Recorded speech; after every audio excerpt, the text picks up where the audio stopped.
এক ছিল পুজো বুড়ি ছিল তিনটি কুকুর রঙ্গা বঙ্গা আর ভূতে। একদিন বুড়ি ঠিক করলো সে নাতনি বাড়ি যাবে।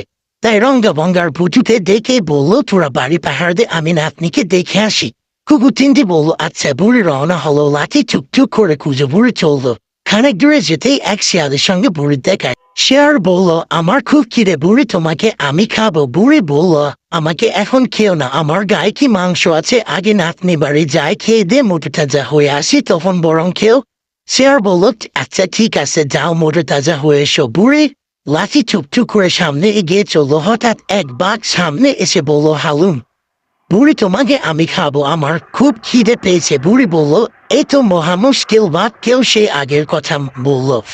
বাঘ দেখলো বুড়ির কথা মিছে নয়, বলল, যা তবে যাও, কিন্তু ফিরে আসতে হবে। আবার খুঁজে বুড়ি পথ চলো। আস্তে আস্তে লাঠি ভর দিয়ে এক সময় নাতনির বাড়ি পৌঁছে গেল। বুড়ি নাতনি